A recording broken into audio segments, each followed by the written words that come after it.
जैसा कि आप सबको पता है कि आज अपन कक्षा 8 में प्रश्नावली 1.1 के क्वेश्चन संख्या 1 से 4 अपन पिछले वीडियो में कर चुके हैं। तो अपन इससे जस्ट आगे करने वाले, मतलब आपको पता है कि आज जो अपन अध्ययन करेंगे वो 5वां क्वेश्चन, 6ठे इनके अध्ययन करने वाले हैं सभी का। तो अपन देखते हैं अभी 5वां क्वेश्चन। सबसे पहले तो पहला क्या लिखा हुआ है, बोलियो निम्नलिखित में से प्रत्येक में गुणधर्म के अंतर्गत प्रयोग करना, मतलब आपको गुणधर्म प्रयोग करना है। क्या करना है? गुणधर्म प्रयोग करना है और बताना है कि इन सवालों में कौन सा गुणधर्म है। तो मैं आपको बता रहा हूँ कि कैसे अपन गुणधर्म प्राप्त करते हैं और कैसे पता लगाते हैं कि इस सवाल में कौन सा गुणधर्म है। तो देखिए सबसे पहले देखो यहाँ लिखा हुआ है -4/5 इंटू, फिर वापस देखो ये क्या लिखा हुआ, देखो -4/5 इंटू 1, लेकिन इस बार 1 आगे लिख दिया और -4/5 कहाँ लिख दिया? पीछे। और फिर इसको आपको पता है इससे गुणा करने पर ये आने वाला, क्योंकि किसी संख्या को 1 से गुणा करें तो वही आता है। तो अब देखो ये कौन सा गुणधर्म है जिसमें ऐसा कैसा, मतलब अपन चेंज कर देते हैं। कैसे? देखो इसको आप एक बार ए मान लो आगे वाले को, और पीछे वाले को क्या मान लो? बी मान लो। अब देखो ए आगे था, 4/5 कौन है? ए, और पीछे वाला कौन है? बी। अब देखो आगे कौन आ गया? देखो 1 आ गया, मतलब बी कौन आ गया? आगे आ गया, बी आ गया अपन के आगे। और जो ए था 4/5 वो कहाँ चला गया? आपके पीछे। जब कोई चीज़ ऐसे वो गुणे में ए इंटू बी और वो चेंज हो जाए, ए आगे, मतलब जो आगे था वो तो पीछे चला जाए और जो पीछे था वो आगे चला जाए, तो इस गुणधर्म को अपन कहते हैं क्रम विनिमय गुणधर्म। कौन सा? क्रम विनिमय, ठीक है, गुणधर्म।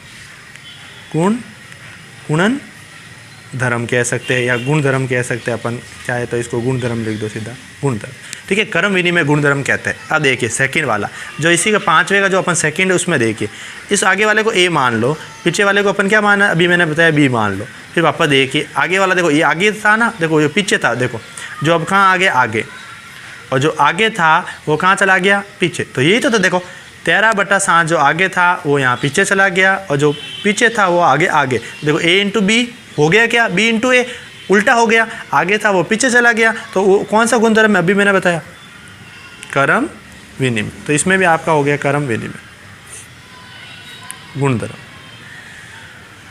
अब देखिए इसका जो तीसरा, ठीक है, इसके तीसरे हम देखिए, इसमें 2 जने ही है, और लेकिन देखिए इसमें क्या, देखो यहाँ लिखा हुआ 19/29 और इंटू में है आपका 29/19। देखिए है तो एक जैसे, इसको अगर 19 से 19 काट दूँ, 29 से 29 काट दूँ, तो आएगा कब? 1। और अपन ने पहले ही पढ़ा है कि 1 कब आता है? कब आता है? जब एक किसी संख्या को अपन दूसरी संख्या से गुणा करें। क्या?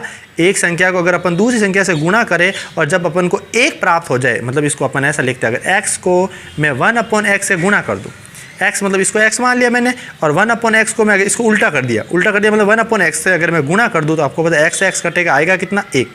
मतलब 2 संख्या को अगर आपस में गुणा कर दे और 1 प्राप्त हो जाए तो अपन वो कौन सा गुणधर्म हो जाएगा? मैं यहाँ लिख देता हूँ, उस गुणधर्म को अपन कहेंगे गुणात्मक। क्या कहेंगे? गुणात्मक। ये याद रखना, 1 कब आता है? जब गुणात्मक प्रतिलोम, गुणात्मक प्रतिलोम गुणधर्म।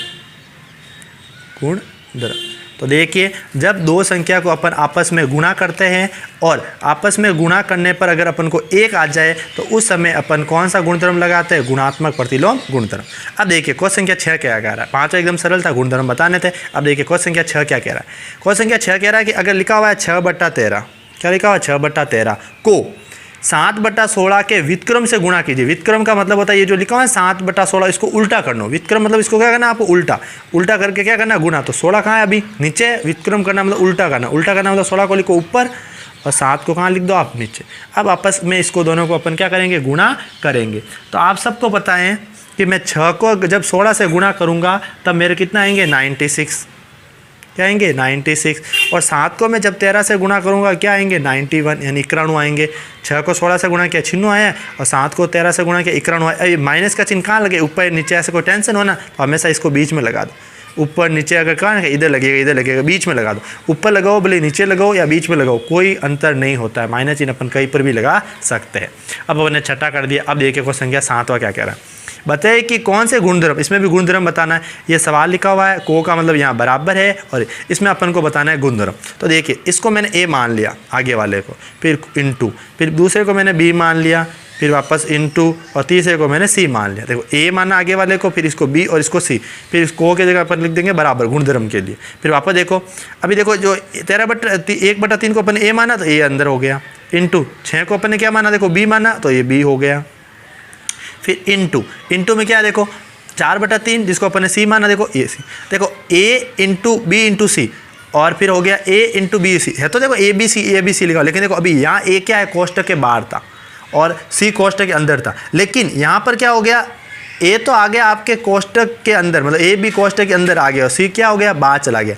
जब कोई चीज़ एक कोष्टक के अंदर आ जाती है और दूसरी कोष्टक के बाहर चली जाती है तो वहाँ पर जो गुणधर्म लगता है उस अपन को कहते हैं, उस गुणधर्म को कहते हैं, गुणधर्म वो है आपका सहचार्य गुणधर्म।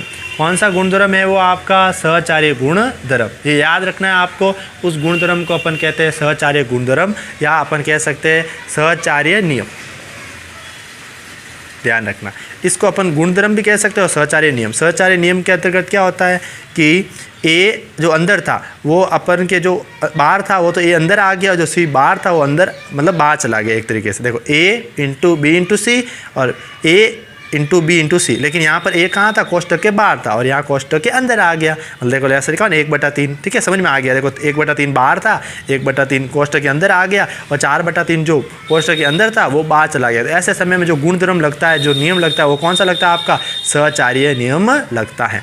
अब देखिए क्वेश्चन संख्या 8 क्या कह रहा है, क्या -1/8 का गुणात्मक प्रतिलोम 8/9 होता है। क्या गुणात्मक प्रतिलोम मतलब उल्टा करना होता है। अभी अपन देखते हैं कैसे होता है, ठीक है। तो पहले इसको मैं सही कर देता हूँ, सही लिख देता हूँ। तो आप सबको मैंने आपको पिछली कक्षाओं में भी सिखाया, सातवीं में कि इस संख्या को ऊपर वाली से इसका क्या करते हैं अपन गुणा, मतलब 1 को 8 से गुणा करना, ऊपर वाले को अपन क्या करते हैं ऐड करते हैं। तो 1 को 8 से गुणा किया 8 और 8 में 1 ऐड हो गया तो क्या हो गया 9/8। अगर मैं इसका क्या निकालूँ गुणात्मक प्रतिलोम, क्या निकाल दूँ मैं इसका गुणात्मक प्रतिलोम। तो आपको पता है कि 9/8 का गुणात्मक प्रतिलोम मतलब उल्टा करना, गुणात्मक प्रतिलोम मतलब उल्टा करना। तो उल्टा करेंगे तो 8 तो जाएगा ऊपर, 9 आएगा नीचे और मैंने आपको कहा माइनस चिन्ह आप चाहो जहाँ लगा दो, ठीक है। इसका गुणात्मक प्रतिलोम अपने कर दिया। अब देखिए ये अपने गुणात्मक प्रतिलोम ये कह रहा है कि -1 से 1/8 का अगर अपन गुणात्मक प्रतिलोम करें तो 8/9 प्राप्त होता है। हाँ भाई 8/9 प्राप्त हुआ, लेकिन किसका प्राप्त होगा, ये कह रहा है प्लस का, लेकिन अपन का क्या आया माइनस का। तो अपन कह सकते हैं कि यह इसका गुणात्मक प्रतिलोम नहीं है। तो अपन कह सकते हैं कि यह इसका गुणात्मक प्रतिलोम नहीं है। तो अपन लिख देंगे -9/8 का गुणात्मक प्रतिलोम 8/9 नहीं है। अपन को प्रश्न में यही पूछा है कि ये है क्यों है और है, तो अपन ने बता दिया इसका गुणात्मक प्रतिलोम ये है, इसलिए ये नहीं होगा। आप इस पूरे का एक बार आराम से स्क्रीनशॉट ले लेना, ठीक है। देखो ऊपर पहला सबसे पहले अपन ने कौन सा कर दिया है 5वां, देखो आराम से, उसके बाद में 6ठा के बाद में 7वां और 7वें के बाद में 8वां। तो आप इसका पूरा एक बार स्क्रीनशॉट ले लो।